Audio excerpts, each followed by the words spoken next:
para continuar con nuestros temas el día de hoy, ¿listo? Entonces, ¿cómo les fue con el taller del viernes? ¿Cómo les fue con la actividad? Bien, profe, pues sí. ¿Qué conclusión llegaron frente a las pruebas ilícitas?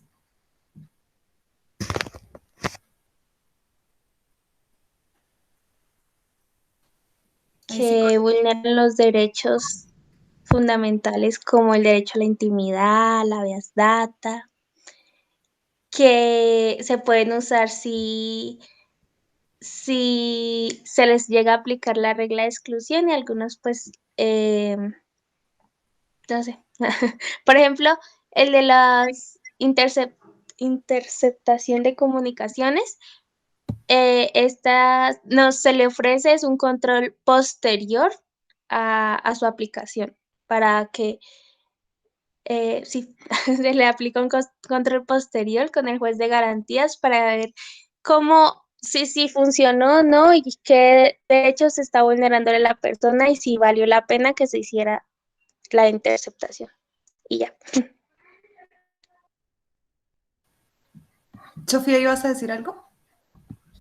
No, profe, casi lo mismo que dijo Catalina. Así que pues se vean como afectados el derecho, principalmente el derecho fundamental a la intimidad, pero que digamos en algunos casos, como para tener en cuenta un poco esas pruebas, se podía hacer como una limitante a el ejercicio como de ese derecho a la intimidad personal. ¿Y qué pasaba con la prueba derivada o reflejo? De esta era como que si había una prueba que se consiguió si hubiera una prueba que vulneró derechos fundamentales, el resto de las pruebas también podría desestimarse en el caso. Y yo vi un artículo donde decían que se llamaba también la teoría del árbol envenenado, donde si una prueba vulneró todos los derechos, una prueba vulneró los derechos fundamentales, el resto de las pruebas también. Entonces, eso. Pero ojo, porque no son todas las pruebas que aportamos en el proceso, sino las que venían o se derivaban propiamente de estas pruebas ilícitas, ¿no? O sea, si la prueba posterior venía o tenía su origen en la prueba ilícita, esta también debía ser excluida por prueba ilícita, ¿cierto? Entonces, hay que tener cuidado con eso. Derivada era que la base de esa prueba derivada viene de ahí, entonces también debía ser excluida por vulnerar derechos fundamentales. Lo que yo quiero que ustedes frente a las pruebas ilícitas es que diferenciemos cuando nosotros hablamos de prueba ilícita y cuando hablamos de prueba ilegal, ¿sí? Que era lo que estábamos viendo hace 8 días. Que no es lo mismo la regla de exclusión, ¿sí? O rechazarse la prueba por falta de un requisito formal, ¿sí? Pero también es importante tener en cuenta que si el juez considera, porque el juez es el director del proceso, es el que está buscando de alguna forma esclarecer la verdad y allí impartir justicia, las pruebas cumplan con estos requisitos. Entonces, muchachos, el día de hoy vamos a adelantar, como les dije al inicio, vamos a adelantar tema, vamos a continuar con nuestros temas que veníamos viendo. Ya saben, todo está en la plataforma virtual, los temas, el material, todo lo que hemos visto, las grabaciones, todo está disponible en la plataforma virtual. Pensaría yo que no solamente en esta clase, sino ahí sí que ustedes están completamente acostumbrados. La directriz de la universidad es disponer de todas las clases grabadas, de todas las clases que hemos visto hasta el momento, dejarlas disponibles para que los estudiantes se pongan al día.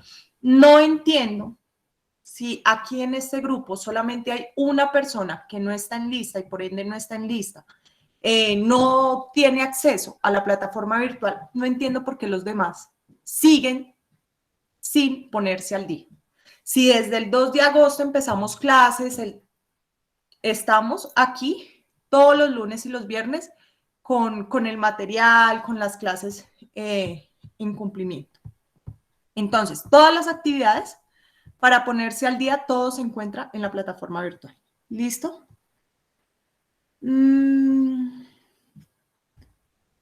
Por otro lado, recuerden entonces que por otro lado, que teníamos la encuesta también para el viernes, también está fijada por la plataforma virtual. La única persona que, pues, que no puede acceder ya me había enviado el correo, la encuesta para la presencialidad. ¿Listo? Entonces, continuando con el tema, el día de hoy vamos a ver la parte general de esa actividad probatoria dentro de un proceso judicial, ¿cierto? Entonces, vamos a hablar, como todo proceso, tiene unas fases, tiene unas etapas, sucede lo mismo con la actividad probatoria. ¿Cómo nosotros vamos a probar frente a un proceso judicial? Entonces, de allí vamos a tener presente que van a haber unas reglas, que van a haber unas responsabilidades y que vamos a ver una actividad positiva, no solo, hoy en día, gracias a Dios, no solo por parte, ahí sí, perdónenme la redundancia, por las partes, sino también por el juez. El juez actualmente y en este momento y con la entrada de la oralidad se volvió en un sujeto activo, ¿sí? Ya nosotros vamos a hablar es de activismo judicial, que el juez no es una persona ahí a la cual le llega todo masticadito, todo leído, solamente vaya y acuéstese y lea el proceso, sino que él ya va a empezar a interactuar dentro del proceso. Entonces, cuando nosotros hablamos de actividad probatoria, vamos a ver en las diferentes etapas cómo van actuando los sujetos e incluso el mismo juez. El mismo juez tiene un papel protagonista en alguna de las etapas propias de esta actividad probatoria. Y cuando nosotros hablamos de Profe, etapas... disculpe, Sí, sí, señor. qué pena, profe. Sí, ¿Es tranquilo. fases? Bueno, sí. ¿Es estadios o estudios? Es que iba a anotar. ¿Y Estadios. estadios? Fases o estadios o etapas, ¿sí? Bueno, gracias. Entonces, todo como un rompecabezas. Entonces, nosotros vamos a poner todas esas etapas de esta actividad probatoria. Y vamos a darnos cuenta que cuando nosotros hablamos de pruebas, las fases son 4.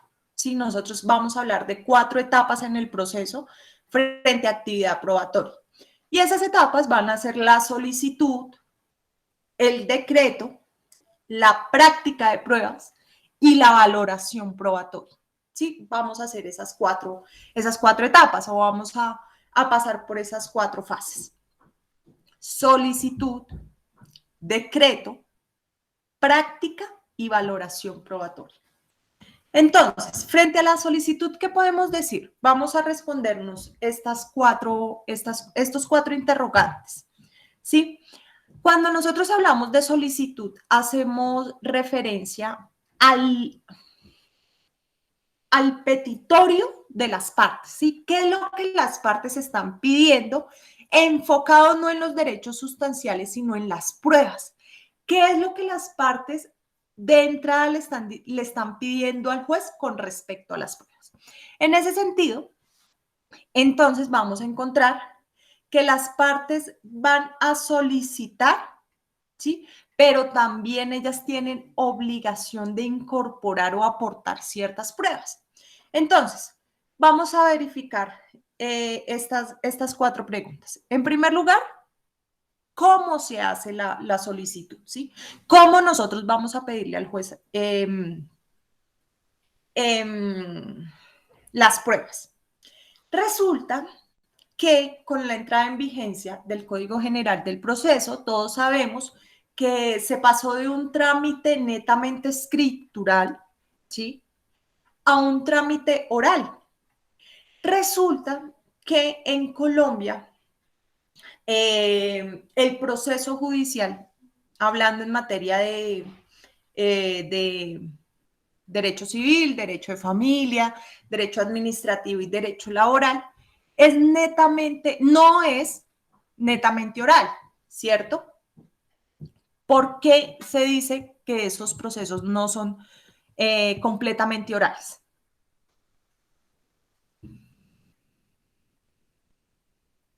Siempre se dice que son mixtos, que ¿Por qué? porque también hay escritura, o sea, también es escrito. Porque si bien es cierto, se intenta incorporar la oralidad al proceso, esa oralidad no se incorpora de forma completa. Hay unas etapas procesales que por excelencia son escriturales. ¿Como cuáles, muchachos?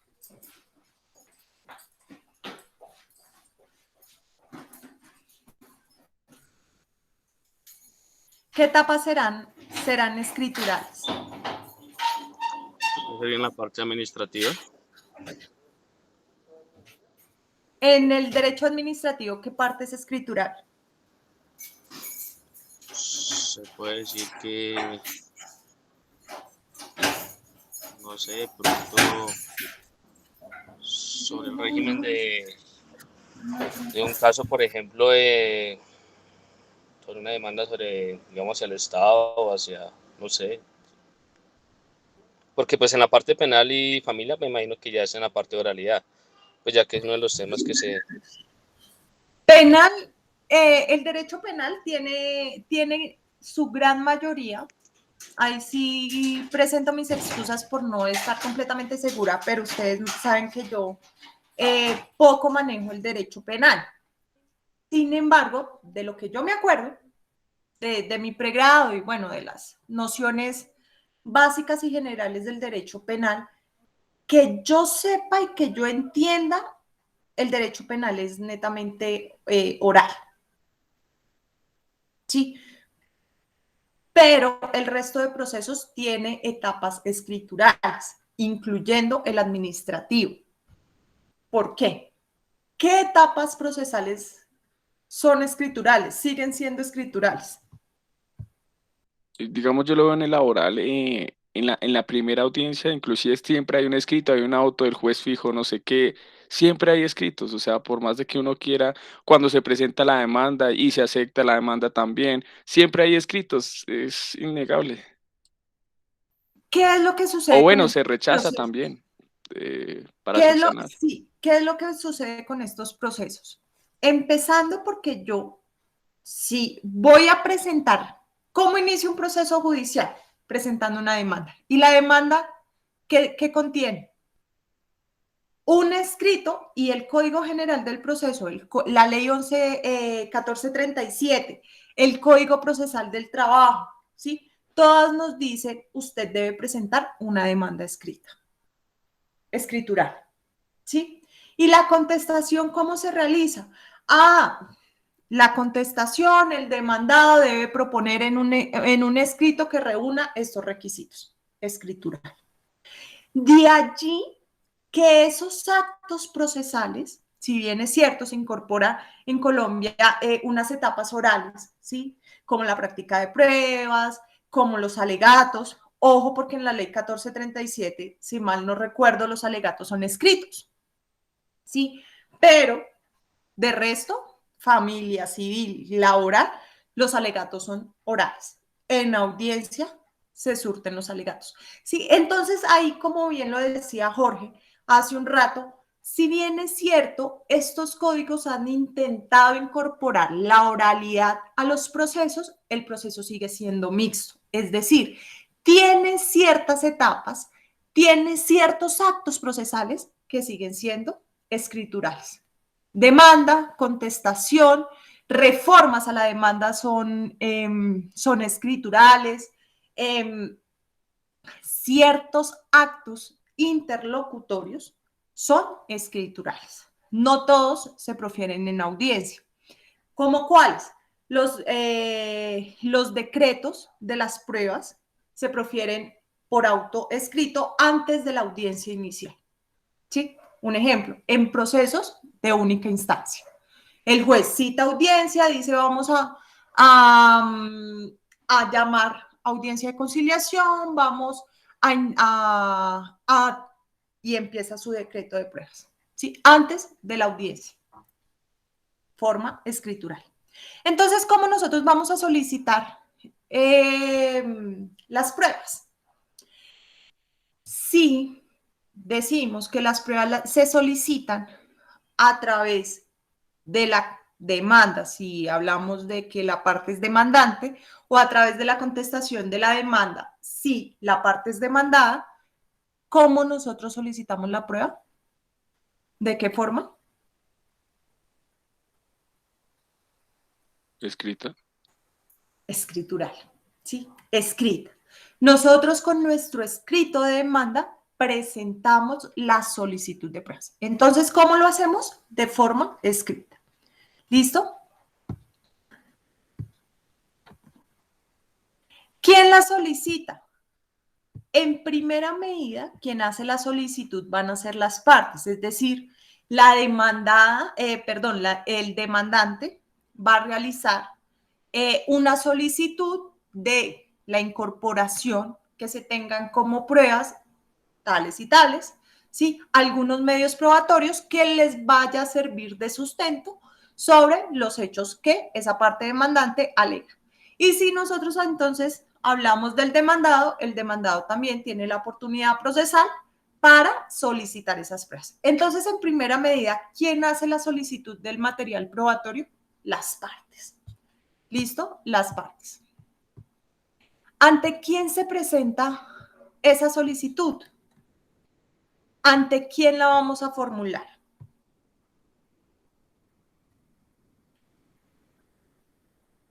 Ante el juez.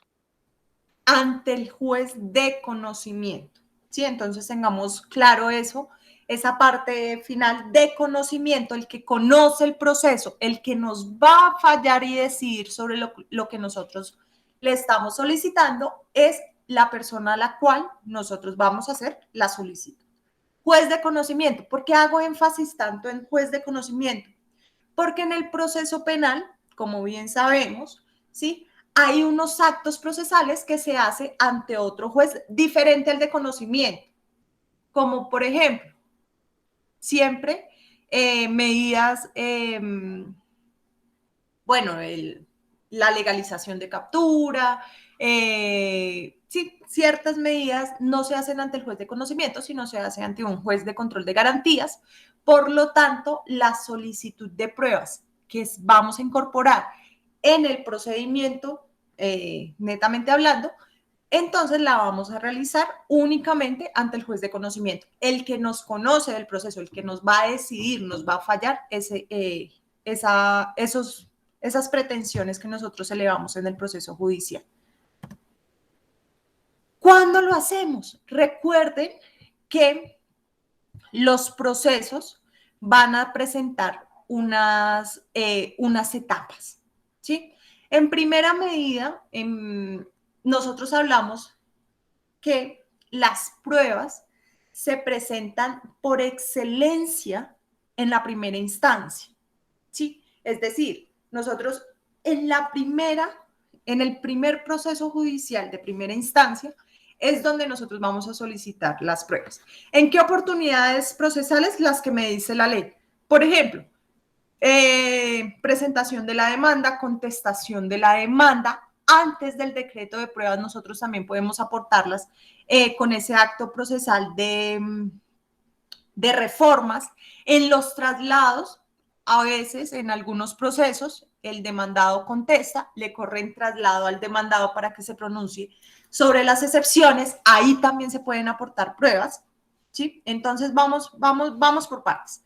Presentación de la demanda, contestación de la demanda. En algunos procesos se hace traslado al demandante, ¿sí? Ahí también se puede aportar pruebas.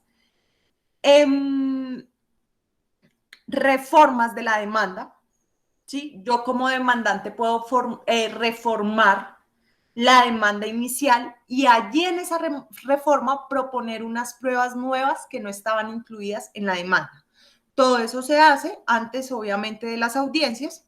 Sigue siendo un trámite netamente incidental.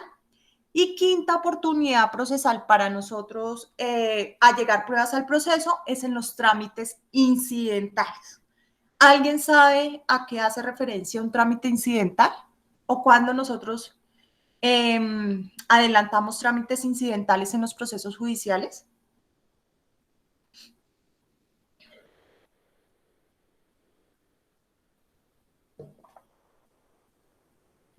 Vayan pensando ahí, denme 2 minutos, que está haciendo mucho frío. Ya regreso.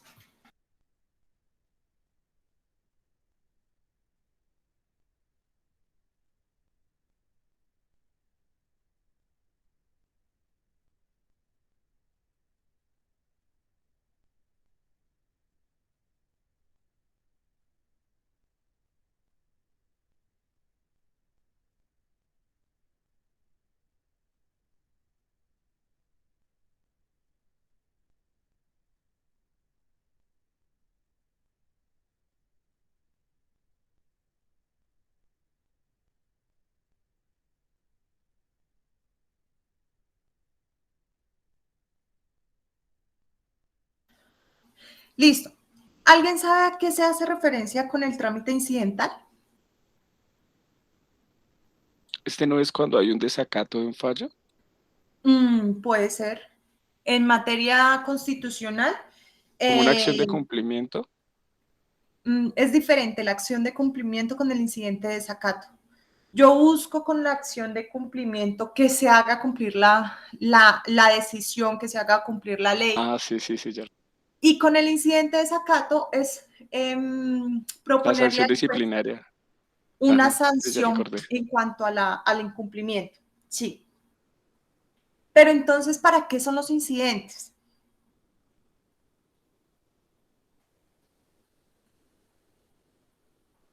Para demostrar como prueba que ya hay, no sé, determinado derecho reconocido.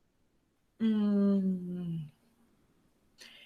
Un incidente dentro de un proceso judicial es un trámite chiquito, es un proceso pequeño que va a la par del proceso grande, pero que vamos a discutir irregularidades, que vamos a discutir tachas, vamos a discutir regulación de honorarios, sin que de alguna forma se vaya a interrumpir el proceso grande. ¿Sí me hago entender? Entonces, es un proceso que se le puede desprender al proceso pequeño como en un incidente de nulidad, porque yo considero que hubo una actuación irregular en ese proceso. Entonces, va el cuaderno principal y a ese cuaderno principal le sacamos un cuaderno pequeño, un cuaderno independiente al otro para adelantar el incidente de nulidad, por ejemplo. ¿Sí? Entonces, lo que yo voy a hacer con el incidente es discutir en el mismo proceso, ¿sí? Con las mismas partes, pero no lo que estamos discutiendo en el proceso, ¿sí? No las pretensiones, no las excepciones, sino alguna etapa irregular. Puede haber incidente de nulidad, he tenido incidente de tacha de falsedad, a ver si la prueba es ilegal, es ilícita, para que sea excluida del proceso, pero eso no me iba a invalidar el proceso judicial como tal, ¿sí? Incidente de regulación de honorarios. Señor juez, mi cliente no me quiere pagar, no me quiere... bueno, sí, por lo general es por el no pago de honorarios. Entonces, por favor, obliga a mi cliente a pagar. No me voy a otro proceso, no me voy a un ejecutivo laboral, por ejemplo, sino dentro del mismo proceso le digo al señor juez, por favor, regúleme honorarios. No invalida el proceso judicial grande, sino lo hacemos a través de un proceso paralelo, pequeño, que se llama trámite incidental. ¿Listo? Ahí en los incidentes, entonces decimos, nosotros también podemos aportar pruebas. Recuerden que las oportunidades procesales precluyen, ¿sí? ¿Recuerdan eso de la preclusión? ¿En qué consiste?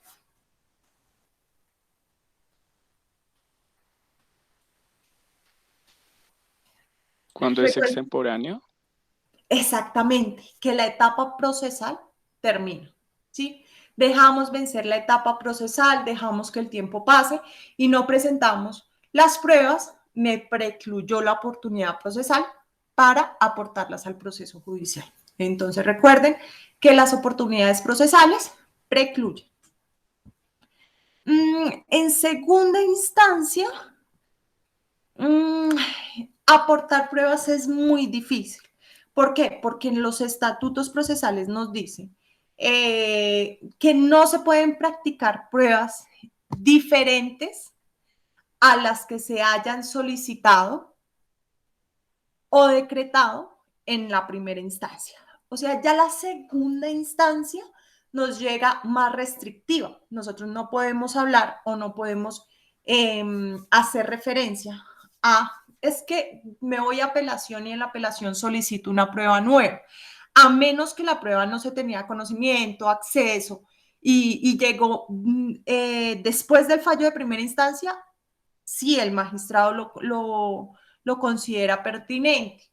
O si el juez de segunda instancia que está conociendo el proceso considera que es esencial para el esclarecimiento de los hechos, pues él ya lo puede decretar o no, pero es muy limitado. Entonces, las oportunidades que nosotros tenemos para aportar pruebas siempre va a ser por excelencia en primera instancia. En materia administrativa y en materia laboral, las oportunidades procesales son muy similares al procedimiento civil, entonces prácticamente tienen casi las mismas reglas, a pesar de que tienen estatutos procesales diferentes, como la Ley 1437 del 2011 o el Código Procesal del Trabajo y de la Seguridad Social. Esas reglas son muy similares y se parecen mucho en materia civil del Código General del Proceso, que las partes pueden presentar pruebas en la demanda, en la contestación, en el traslado, en la reforma o en los trámites incidentales. Es muy similar. Y que la segunda instancia entonces va con restricción frente a solicitudes de pruebas. En el sistema sistema penal acusatorio, en el sistema de oralidad penal, el momento procesal para solicitar pruebas es en qué etapa procesal. ¿Cuándo en materia penal nosotros podemos solicitar pruebas?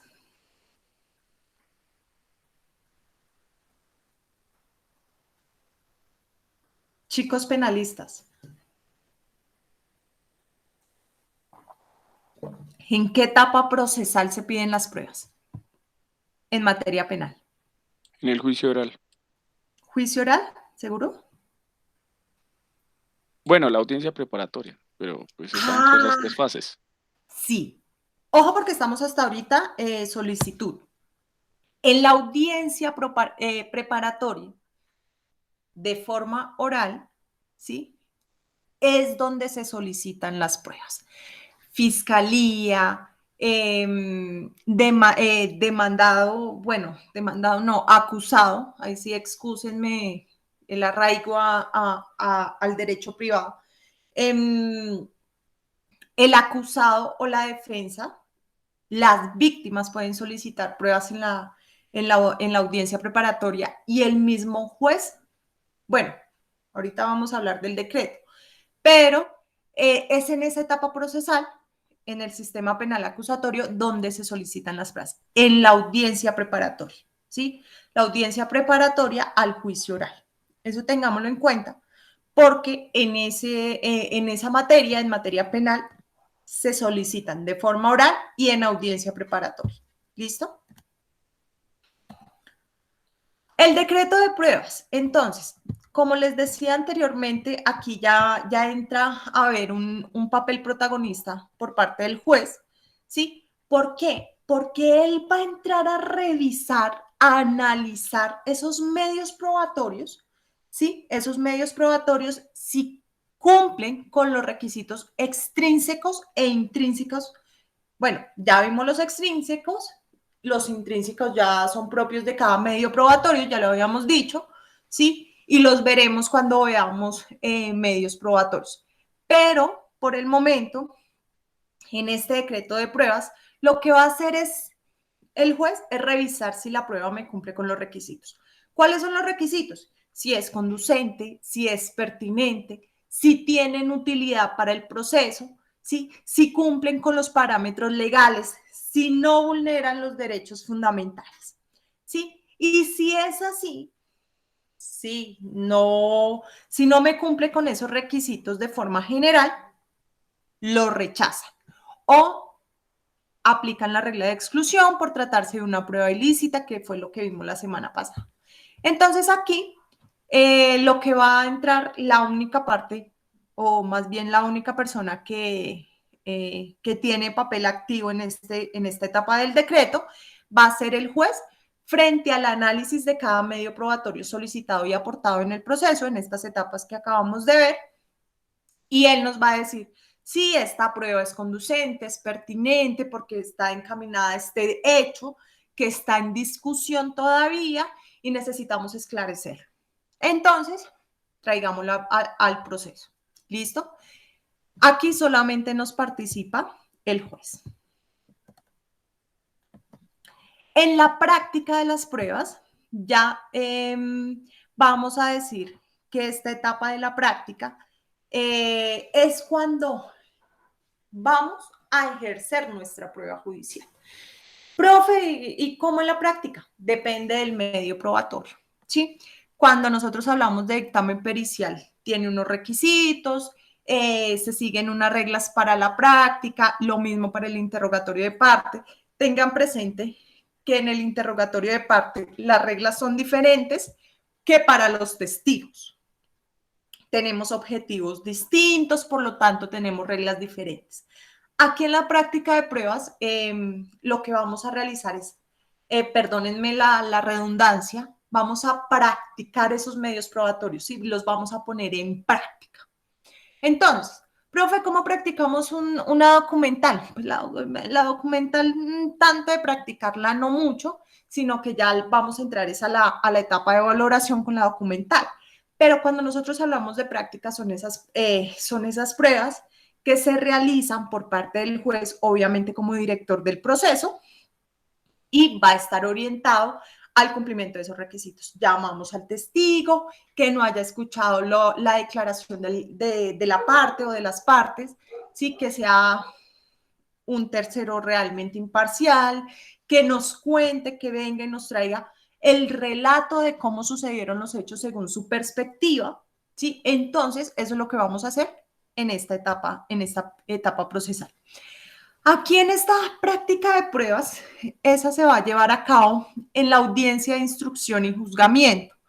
Cuando nosotros hablamos de audiencia de instrucción y juzgamiento, hacemos referencia al proceso civil, al proceso laboral, proceso de familia. Excúsenme que en este momento no me acuerdo cómo lo llama la ley 1437, pero la práctica de pruebas se hace en audiencia en materia administrativo y en materia penal es en el juicio oral. Ahí sí ya estamos hablando propiamente en el juicio oral donde se van a practicar las pruebas. Y la última etapa de la actividad probatoria también la protagoniza el juez, pero el juez, a diferencia de la práctica participan las partes en la valoración, también es exclusiva del juez. Sí, Juliana, cuéntame, estoy ahogada. No, profe, es que se me alzó la manita sin culpa, qué pena. Ah, listo, no te preocupes. Entonces, aquí en la etapa valoratoria solamente participa el juez. Recuerden que hay un principio de concentración e inmediación, ¿sí? En bueno, en la actividad probatoria, vamos a encontrar esos principios de inmediación y de concentración. ¿Alguien recuerda en qué consiste? Sí, que el juez debe conocer la prueba de manera directa. Exactamente. ¿Cómo va a entrar a valorar una prueba si él mandó al secretario a que la hiciera? Que eso era lo que por lo general ocurría en el trámite escritural. Ah, usted vaya, tómele el interrogatorio, yo estoy acá adelantando un trabajo. Ahí sí. Cosas que sucedían en otros países, ¿no? Entonces, cuando el juez iba a entrar a hacer la valoración, la hacía limitándose a lo que decía el papel.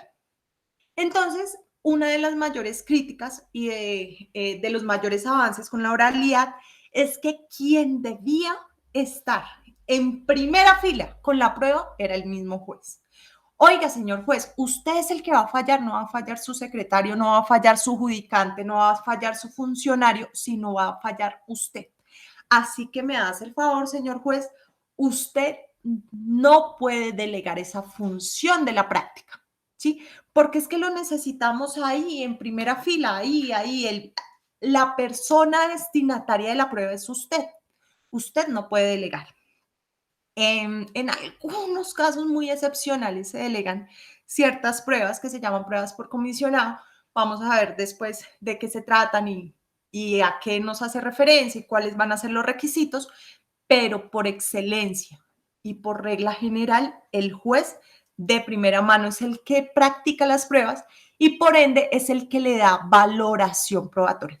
Recuerden que con las pruebas le va a servir de fundamento para decidir a favor de una parte o de la otra. Aquí no va a haber empate, ¿sí? Cuando nosotros hablamos de litigio, de discusión, siempre va a haber una parte ganadora y una parte vencedora. ¿Cómo el juez va a decidir eso? A través de los medios probatorios. Entonces, lo que él va a entrar en la valoración es darle valor, válganme la redundancia, darle valor a esas pruebas que él mismo practicó y decir, es que a mí esta prueba me convenció porque se probó esto y esto y esto. Le resto valor probatorio a esta prueba porque el testigo tiene interés directo en el proceso judicial, quedó demostrado con esta otra prueba, ¿sí? Un ejemplo. Entonces, lo que él va a hacer es examinar, pero ojo, recuerden que también hay unidad en el material probatorio, es decir, que él va a valorar las pruebas en conjunto. Si bien es cierto, se debe pronunciar de forma individualizada, la valoración debe ser en conjunto, debe ser de la totalidad del material probatorio traído al proceso, ¿sí? Entonces, el conjunto lo que va a hacer es darle una luz, ¿sí? Alumbrar al juez de tal forma que le diga, mire, es que los hechos sucedieron así, así, así, como se los estoy contando yo y no mi contraparte. Y estas pruebas que se trajeron al proceso a través de mi papel o incluso de las mismas que usted decretó de oficio, dieron lugar o demostraron lo que yo dije o dijo mi contraparte. ¿Listo?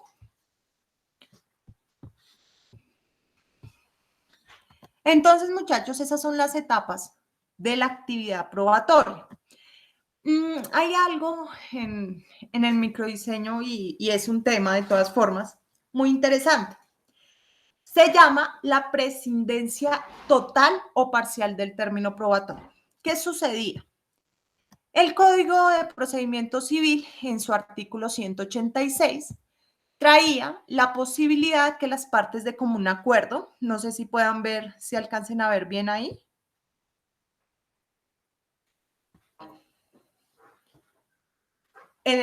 La regulación del Código de Procedimiento Civil. Entonces, Presidencia, ¿qué, profe? Disculpe, total o... prescindencia total o parcial del término probatorio. Artículo 186 del Código de Procedimiento Civil. Entonces, básicamente, ¿en qué consistía esto de prescindir del término probatorio? Las partes de común acuerdo podían pasar un escrito al juez en el sentido, o más bien solicitando que no se practiquen nuevas pruebas diferentes a las traídas en la demanda y en la contestación. Uno le decía al juez, mire, señor juez, vayámonos al juicio de una. ¿Sí? No practicamos testigos, no practiquemos inspecciones judiciales, no. Vámonos con las pruebas que están en el proceso. A esa etapa probatoria, esa etapa procesal, uno decía, hay más que todo se va a encontrar con pruebas documentales. Entonces, señor juez, usted falle con lo que tiene. Falla y decía, no nos queremos desgastar, el que ganó, ganó y el que perdió, perdió. ¿Sí? Básicamente de eso se trataba. Entonces, yo, bueno, analizando ahí sí el artículo, yo como que interesante, pero ¿hasta qué punto? Bueno, para que hubiese prescindencia total o parcial, debía haber no solo como un acuerdo, sino que el escrito fuera presentado de forma auténtica. La autenticidad lo que garantiza es que la persona que está suscribiendo el escrito sea esa persona. Es lo único que trae la autenticidad. Entonces, uno dice, bueno, ¿qué hizo el Código General del Proceso? Recuerden que el Código de Procedimiento Civil fue derogado con la Ley 1564 del 2012. Entonces, ¿qué nos dice el Código General frente a esta figura? La deroga completamente. Y en su lugar se expide el artículo 175, que nos va a hablar del desistimiento de pruebas. Allá hablaban de la prescindencia del término. Aquí ya vamos a darle la posibilidad a las partes, de forma independiente, según lo que le corresponda a la parte, prescindir, ¿sí? O más bien, desistir de algún medio probatorio. ¿Sí? No de toda la actividad probatoria que haga falta, sino de los medios probatorios que ellos solicitaron 10. Usted parte está en la libertad de en cualquier momento desistir de la prueba que usted quiera desistir. No es que yo ya me puse a analizar bien y pues en la redacción de la demanda, yo vi que esa prueba era importante. Pero sabe que yo ahorita, hoy ya pasado pues ciertas etapas procesales, sabe que yo desisto de la prueba. Pero ojo, ese desistimiento de una prueba tiene un requisito. ¿Y cuál es ese requisito? El artículo 175 me dice, señoras partes, ustedes pueden desistir de las pruebas siempre y cuando no se hayan practicado. Es decir, que solo la hayan solicitado e incluso que el juez la haya decretado, pero si la practicó, no puede desistir. Ya la prueba está incorporada al proceso judicial. Entonces, tengamos en cuenta eso para nosotros desistir. Ahí tiene una excepción esa regla general. Recuerden que todas las reglas generales tienen sus excepciones. Y en el desistimiento de las pruebas, la excepción es cuando hay una prueba con incidente de tacha de falsedad. Es decir, yo solicité una prueba. Mi contraparte propuso el incidente de tacha de falsedad porque desconoce la suscripción de ese documento. Un ejemplo, ¿sí? Yo aporté, qué sé yo, una certificación laboral con la firma de mi empleador. Mi empleador en el proceso dice, yo no le firmé esa certificación y me propone el incidente de tacha. El incidente de tacha me dice, va a tener su curso, se va a poner en custodia el documento, se le va a hacer análisis al documento si es verdad o no es verdad que el empleador haya suscrito o no ese documento, esa certificación laboral, a menos que la parte que la parte que aportó ese documento que ahorita está, que es objeto del incidente de tacha, si lo retira del proceso, el incidente de tacha se acaba. Incluso si ya se ha practicado la prueba, dice el artículo 270 del Código General del Proceso. Esa es la única oportunidad procesal en la cual yo puedo desistir de una prueba a pesar de que ya esté practicada. De resto, regla general, todas las pruebas se pueden desistir antes de esa etapa de la práctica. Sí, Jorge, cuéntame. Profe, perdón, pero eso de cierta manera no será injusto porque igual pues esa persona también corre el riesgo de empezar un proceso penal por falsificación de documentos y a mí me parecería eso muy injusto. Pues Eh, hay lo que dice, o más bien yo interpretaría la norma más como tipo economía procesal. No solamente falsedad en documento privado o público, depende pues del documento, ¿no? Sino fraude procesal, ¿sí? Otra clase de delitos. Entonces yo, analizando el tema, ustedes saben que yo poco el derecho penal, gracias a Dios, eh, pero a mí se me hace más que es por economía procesal. ¿Para qué desgastarnos en un incidente si efectivamente ya se retiró del proceso judicial y al retirarse el juez no puede ni siquiera entrar a valorarlo? Sí, porque se retira del proceso judicial. No puede ni tener en cuenta ni el más mínimo detalle de esa prueba que la retiraron. Ah, es que en el documento decía que este trabajador inició su contrato tal día. No, ya no puede basarse en esa prueba que fue retirada. Profe, pero es que le permiten practicarla, o sea, si ya se permite, aún sacándola y ya haya sido práctica, pues claramente quiere inducir en error al juez. Entonces Sí, me y parece ahí algo delicado. cosa diferente es que en el proceso ya no nos sirva, pero yo puedo proponer la acción penal. ¿Sí? A mí no me limita el ejercicio de una acción. Incluso el juez puede de oficio compulsar copias a fiscalía y a consejo seccional, ¿sí? Que ahorita se llama comisión de disciplina. Disciplinaria. Sí. O sea, nada impide la compulsa de copias o el ejercicio de las acciones penales o disciplinarias por ese hecho. Nada lo impide. Pero dentro del proceso se puede retirar, se puede rechazar. ¿Qué es lo que yo opino frente a las pruebas desistidas, sobre todo después de practicadas? Ya el juez la conoció, ya el juez algo escuchó de eso, en algo va a incidir en su pronunciamiento. Lo que pasa es que el pronunciamiento, recordemos que debe estar fundamentado y argumentado. Entonces, él no puede argumentarse en una prueba excluida. ¿Sí? Entonces, ahí va a empezar a tener los primeros conflictos. Pero de hecho, aquí lo que nos dice es, ustedes partes son dueñas de la prueba a menos que el juez exija la práctica.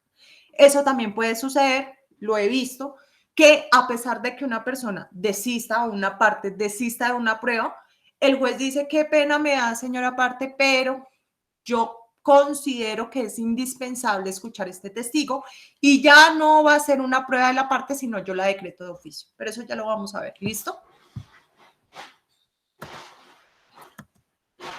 Entonces, cuando nosotros hablamos de la prescindencia del término probatorio, sabemos que es una figura propia del Código de Procedimiento Civil derogada. Las partes ya no pueden desistir de su término probatorio, sino que lo que nos trae el Código General del Proceso es desistimiento de los medios probatorios de forma individual. ¿Listo? Entonces, para que lo tengamos claro. Carga de la prueba. Entonces, cuando nosotros hablamos de carga de la prueba, vamos a hacer referencia de a quién le corresponde probar, ¿sí? Cuando nosotros entendamos quién va a probar o quién tiene que probar determinado hecho, a eso es a lo que nosotros vamos a llamar carga de la prueba, ¿sí? La carga de la prueba, de forma tradicional, ¿sí? La normalita, la que nosotros conocemos, rige el siguiente principio. El que alega prueba, ¿sí? El que dice tener el derecho prueba. El que acude a la justicia reclamando un derecho sustancial prueba, ¿sí?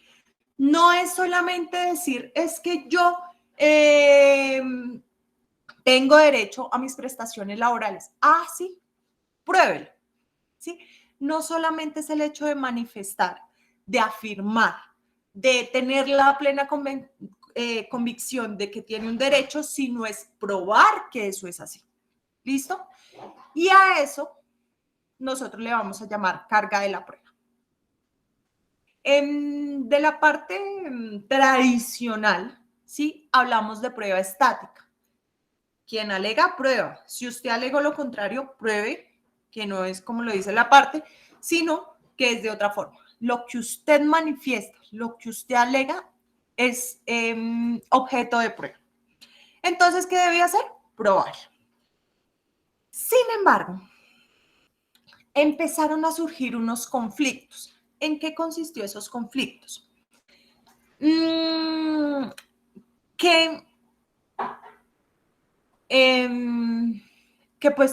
la parte tenía el acceso a la prueba de forma directa, la parte tiene los conocimientos profesionales o técnicos para acceder a la prueba y reproducir la prueba, y a mí me queda difícil. Entonces empieza a haber unos conflictos y ya empiezan a haber críticas a esa carga probatoria, que es que, ojo, porque es que hay una parte débil con respecto a la otra y no es justo que le exijamos probar algo que imposiblemente lo puede probar. Entonces se empieza a ver ciertas teorías que dicen, no, mire, aquí, si bien es cierto la responsabilidad de probar lo que se está alegando es de la parte que inicia la acción, que reclama la justicia, que acude al proceso judicial, es quien debe probarlo por excelencia. Eso no es tanta justicia, nos decía así los primeros conflictos. Entonces, aparece esto que vemos en pantalla, que se llama carga dinámica, ¿sí? Sin embargo, antes de ver la carga dinámica, vamos a hacer unas precisiones frente a las cargas procesales, ¿sí? Si bien es cierto, las cargas se traducen más como ciertas responsabilidades que se les imponen a las partes, hay que diferenciar entre carga procesal y carga probatoria. Si bien es cierto, la carga de la prueba hace parte de la carga procesal, ¿cómo es que se dice eso? La carga procesal es el género y la carga de la prueba es la especie, por así decirlo. Cuando nosotros hablamos de cargas procesales, por regla general va a tener una sanción, ¿sí? Por regla general, el incumplimiento ante una carga procesal genera una sanción. Cuando nosotros hablamos de carga de prueba y que no se cumplió con esa obligación o con esa responsabilidad,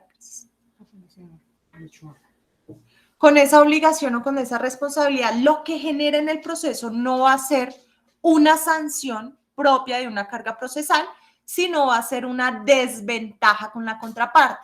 ¿Por qué una desventaja? Porque recuerden que estamos ante una discusión, ante un litigio, ante una lucha, ¿sí? Y al ir descartando mis hechos que generan, o más bien mis hechos que se basan en lo que yo pedí al inicio, en la demanda o en la contestación de la demanda, y mis pruebas no son suficientes o no están probando lo que yo estoy alegando, pues lo que voy a tener es una desventaja. En cambio, con las cargas procesales, incluso el juez puede imponer una sanción, puede imponer multas. También hay ciertas cargas procesales que imponen multas a las partes. Entonces, yo tengo que diferenciar entre carga procesal y carga probatoria, ¿sí? Son diferentes.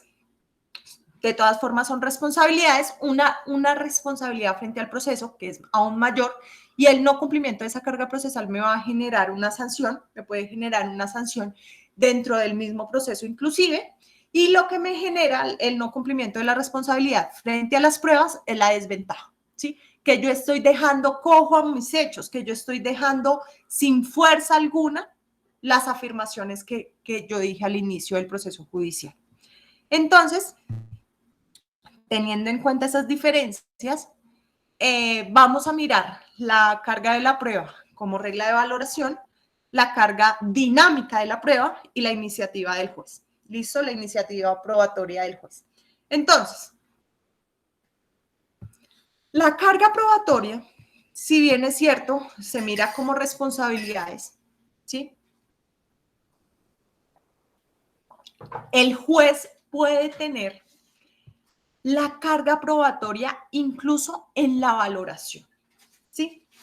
Es decir, tal parte tenía que probar X hecho para desvirtuar la responsabilidad. Un ejemplo, responsabilidad civil extracontractual. ¿Qué alegó el demandado? Culpa exclusiva de la víctima. ¿Qué debía hacer el demandado? Probar la negligencia de la víctima y producto de esa negligencia ocurrió el daño. ¿Qué hizo la parte? No probó, solamente alegó y se quedó de manos cruzadas en el proceso y dijo, no, ¿sabe qué? Yo me voy a lo que se pruebe por parte del demandante. ¿Qué va a hacer el juez? Como esos hechos quedaron deficientemente probados, ¿sí? Ante la ineficiencia de la parte, entonces él va a decir, el demandado, o sea, va a tener la carga de la prueba como fundamento en su decisión, ¿sí? Si bien es cierto, el demandado alegó culpa exclusiva de la víctima, esos hechos se quedaron huérfanos por cuanto no tienen material probatorio que sustente la falta de la víctima, ¿sí? La negligencia, la impericia que tuvo la víctima y producto de esa negligencia que haya ocasionado el daño. Entonces, lo que va a hacer el juez con la carga de la prueba es tenerla como fundamento en su decisión, pero sobre todo esa carga que no es utilizada o más bien donde la parte no se responsabilizó en cumplir con esa responsabilidad, ¿sí? Válganme la redundancia. Entonces, como pues no estuvo el material probatorio suficiente, no se logró demostrar lo que el demandado alegó, lo que va a hacer el juez es utilizar la carga como parte de la valoración, parte de la fundamentación en esa decisión que él vaya a tomar.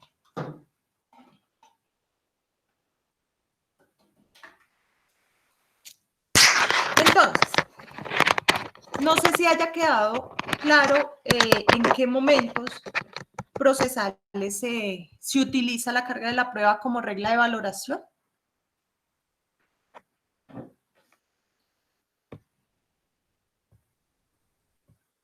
Recuerden que con el Código General del proceso se le prohíbe al juez emitir sentencias inhibitorias. O sea, él no puede decir, es que como acá no hubo pruebas, me abstengo de fallar, no le doy la razón a ninguno de los dos. No, ya no se puede hacer eso.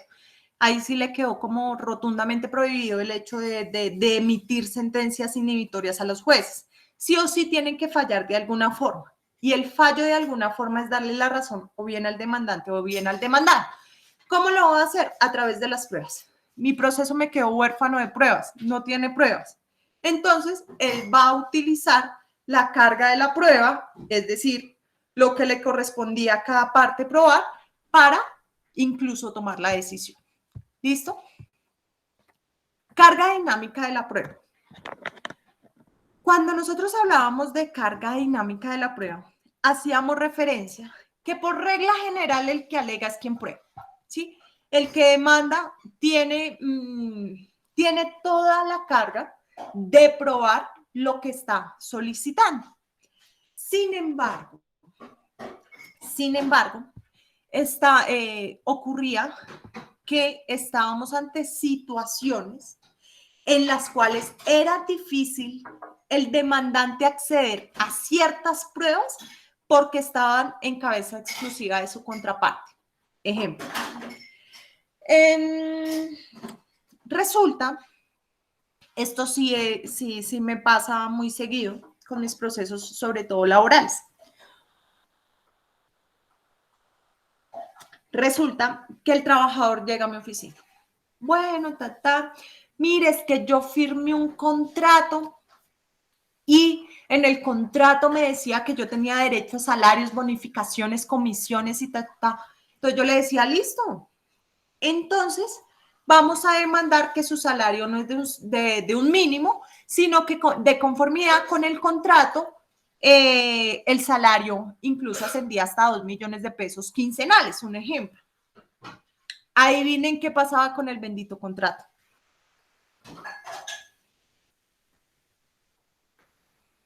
¿No lo tenía? Exactamente. Bueno, y usted, y la prueba del contrato, usted tiene una copia del contrato. No, a mí me hicieron firmar y yo jamás en la vida volví a ver ese contrato. Y uno, ay, juemachica. Y entonces, ¿qué sucedía antes? No tiene el contrato, no tiene la prueba. Entonces, ahí sí, perdónenme la expresión, yuca, porque pues al no tener la prueba no está demostrando lo que usted está alegando frente a su salario, ¿cierto? Entonces uno decía, uy, juemachica. Y entonces, ¿yo cómo lo hago? Derecho de petición, adivinen qué hacía con la empresa con el derecho de petición, pues no hacía nada, simplemente no contestaba. Por allá si le tenía la acción de tutela, dar respuesta al derecho de petición, si no, no lo hace. Entonces uno decía, ay, ¿y ahora? Ante esas dificultades, pero sobre todo ante esos resultados absurdos, frente a la imposibilidad de conseguir la prueba, entonces decíamos, juemachica, acá debemos solucionarlo de alguna forma. Y la forma sale, o más bien resulta, de esta carga dinámica de la prueba. Si bien es cierto, la carga por reglas generales de la persona que lo alega, ante circunstancias de imposibilidad, circunstancias técnicas, profesionales e incluso fácticas para conseguir y tener acceso a la prueba, dinamizamos la carga. ¿Qué significa dinamizar la carga?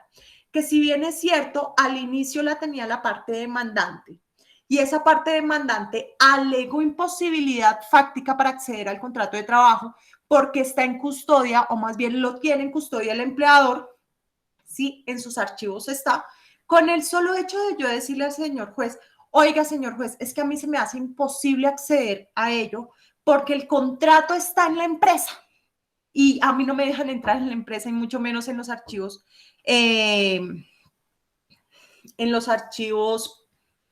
directos de la empresa, pues yo no puedo hacer. Entonces, señor juez, solicito que usted requiera a la empresa demandada para que ella sea quien aporte la prueba.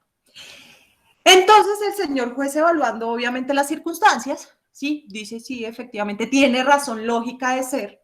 ¿Sí? ¿Quién va a guardar el contrato de trabajo si no es la empresa? Porque ellos tienen tal vez auditorías, tienen archivos. Entonces, ¿quién por excelencia va a tener el contrato de trabajo? Va a ser el empleado. Entonces, le impone la carga ya no al demandante, sino lo hace al demandado. ¿Por qué? Por esta figura de carga dinámica de la prueba. Pero quien dinamiza la carga va a ser el juez, con razones científicas, profesionales, tecnológicas e incluso fácticas ante la imposibilidad de acceder a la prueba. Esto por lo general sucede sobre todo cuando nosotros hablamos de horas extras.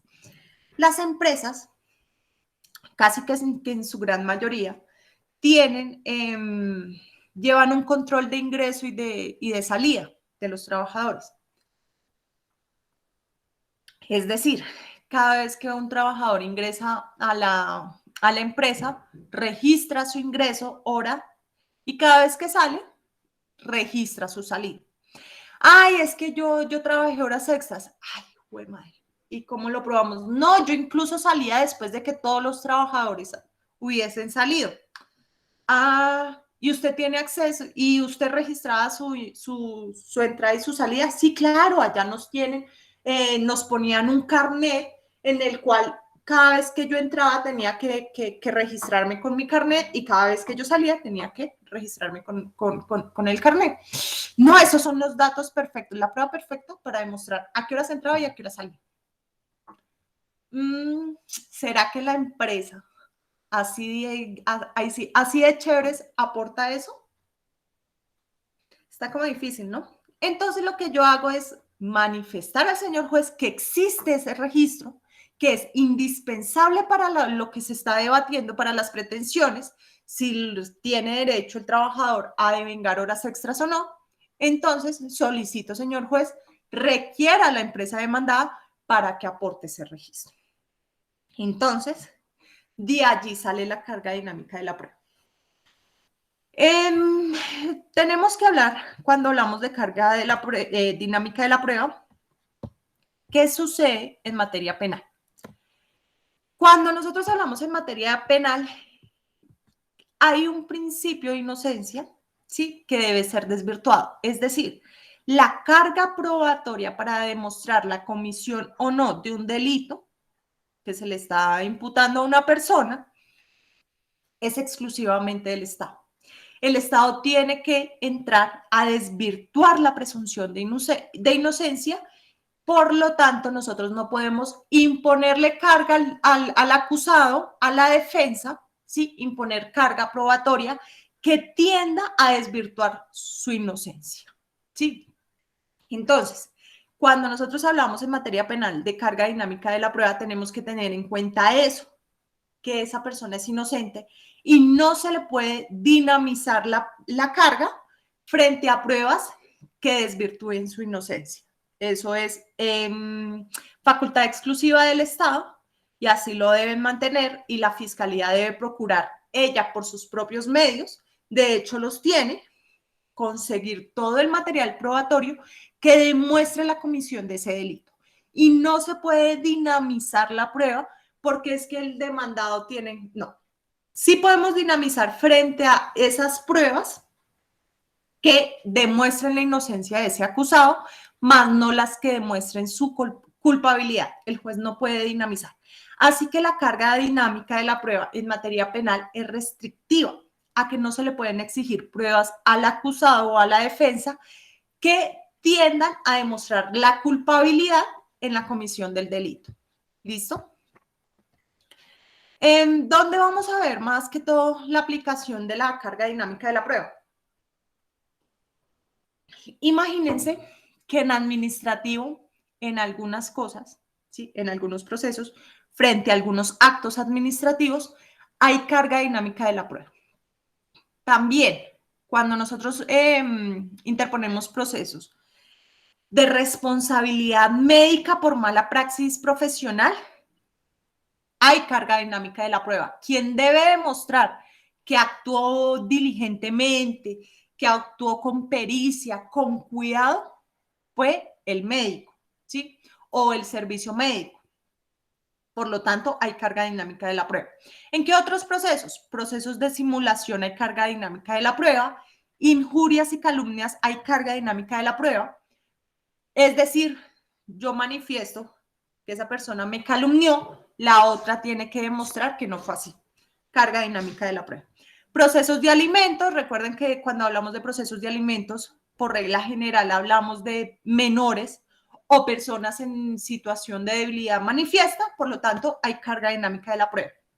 Enriquecimiento ilícito de funcionarios públicos, hay carga dinámica de la prueba. Basta con interponer la denuncia para que el otro tenga esa carga, tenga la carga de probar que no fue así. Otro, levantamiento del velo societario por fraude, ¿sí? Otro, responsabilidad en derechos del consumidor, también hay carga dinámica de la prueba. Algunos actos administrativos donde la presunción de legalidad no es tan fuerte, hay carga dinámica de la prueba y le corresponde al Estado probar que el acto sí tiene todos los requisitos para su legalidad. ¿Listo? Entonces, carga dinámica va a consistir en que nos altera la regla general, que el que alega prueba y corresponde probar lo contrario a la contraparte. Frente a la indefensión o debilidad manifiesta, la Corte Constitucional y el Consejo de Estado, ambas, han considerado que una persona que acuda a la administración de justicia, a un proceso judicial, y demuestre que está en una situación de indefensión o de debilidad manifiesta, basta alegar esa circunstancia, y la contraparte, para que no tenga como esos privilegios de ese estado de indefensión, debe demostrar que esa persona no se encuentra en ese estado manifestado. Es decir, las personas que alegan ser desplazadas, ¿sí? O que se encuentran en circunstancias de desplazamiento y piden ciertos beneficios o más bien reparaciones por parte del Estado, a ellos les basta solamente alegar al Estado que se encuentra en ese estado de debilidad manifiesta y el Estado es quien debe probar que eso no es cierto, ¿sí? Así que la carga de la prueba se dinamiza. Le corresponde ya es al Estado demostrar lo contrario.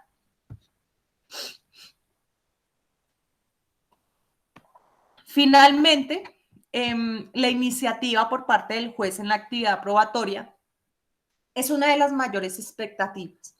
¿Por qué una de las mayores expectativas? Porque recordemos que antes el juez era un funcionario que leía lo que las partes armaban el proceso y el funcionario leía el proceso y fallaba. Por fortuna, le dan mayor protagonismo al juez. Ya lo hemos visto cómo es estar presente en la práctica de pruebas, tener de primera mano la prueba, estar observando cómo, ¿sí? Cómo relatan los hechos las partes, los testigos, tener la prueba y sí, perdónenme la expresión, y manosear la prueba, sacarle el mayor provecho a la prueba, ¿sí? Porque es al que vamos a sacar de una duda u otra. Entonces, aquí vamos a hablar de activismo judicial. Este funcionario judicial va a tener un papel protagónico en toda la etapa probatoria, ¿sí? En todas las etapas, él va a tener de primera mano la prueba. Entonces, de allí que él diga, bueno, yo tengo unos hechos y lo que yo voy a tratar de hacer es esclarecer en lo máximo posible esos hechos. Es decir, que si yo tenga duda, tenga la posibilidad de esclarecer esa duda frente a ese hecho. Entonces, ¿cómo lo voy a hacer? Si a mí las pruebas que están dentro del proceso no me son suficientes para esclarecer las dudas que yo tengo, yo voy de oficio a decretar unas nuevas pruebas que me permite esclarecer esa duda. Y lo puedo hacer. El Código General del Proceso me lo permite. Entonces, yo por iniciativa propia, ¿sí? No porque alguna parte no lo pidió, ¿sí? O se les olvidó, o simplemente no tenían conocimiento de que la prueba se podía sacar por ese medio. Entonces, yo como juez, porque yo todavía tengo duda, entonces yo voy a decretar de oficio una prueba judicial.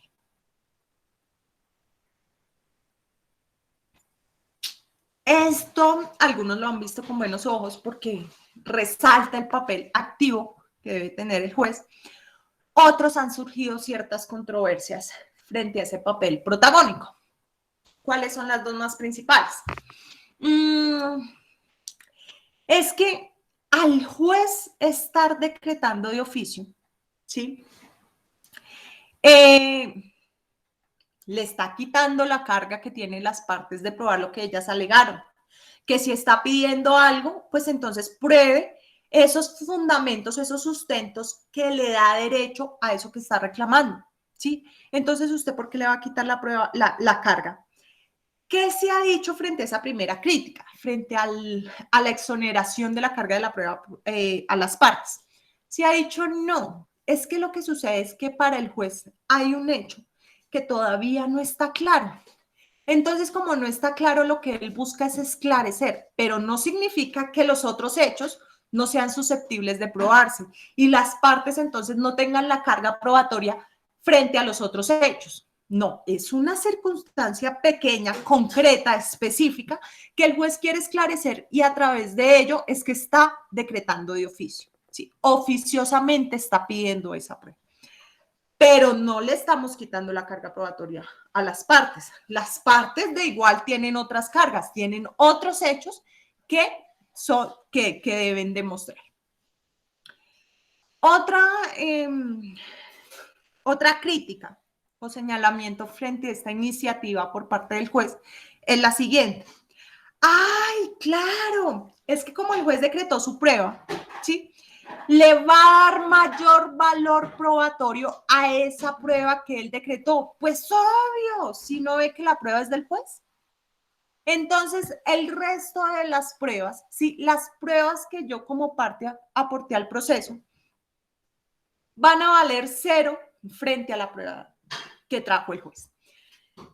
¿Qué se ha dicho por parte de la doctrina? Eso tampoco es cierto, porque el juez debe valorar las pruebas en conjunto. Regálenme 2 minutos.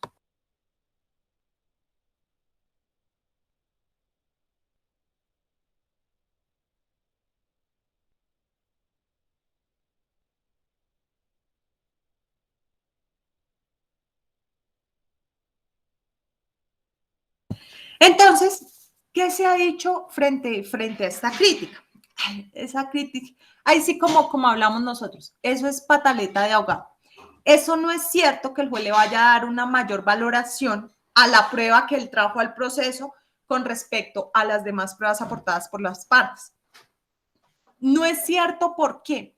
Porque él no va a coger la prueba de forma individual, sino que él va a analizar es todo un conjunto de medios probatorios, de material probatorio aportado al proceso y vas a tratar de esclarecer los hechos, las circunstancias fácticas como ocurrieron.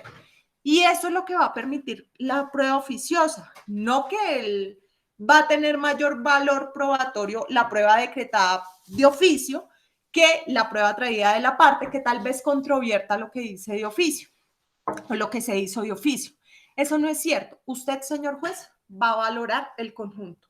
No le va a dar mayor valor probatorio a una prueba con respecto de la otra, sino las debe evaluar de forma conjunta para que, conforme a la sana crítica, usted pueda esclarecer cómo fue que sucedieron o las circunstancias fácticas de esos hechos que se le trajeron en el proceso. No sé, muchachos, si hay alguna duda del tema visto para el día de hoy. De mi parte, no.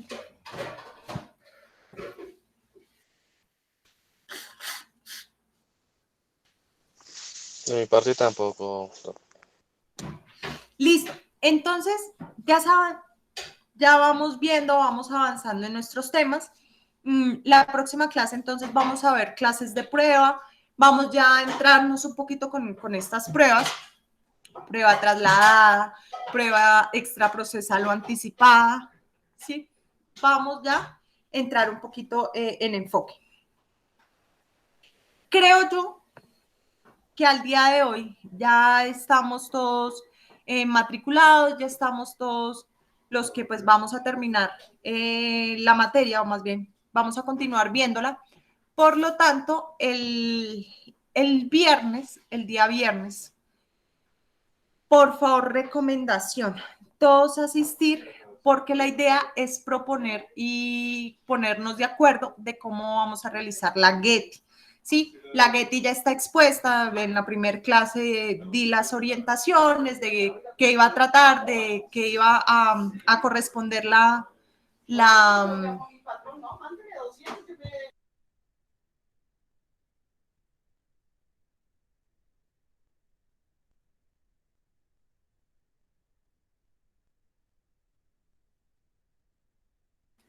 Entonces, el día viernes vamos a organizar los grupos, vamos a escoger los medios probatorios, también organizándonos por las personas activas en la clase. Tal vez alguno me vaya a colaborar con 2 medios probatorios en la GETI, pero eso, la idea es organizarlo el día viernes. ¿Listo? Listo, profe. Vale, chicos, entonces, nada, feliz día. Nos vemos el día viernes. Profe, disculpe, Profe, la necesito para algo, no la voy a demorar, tranquila.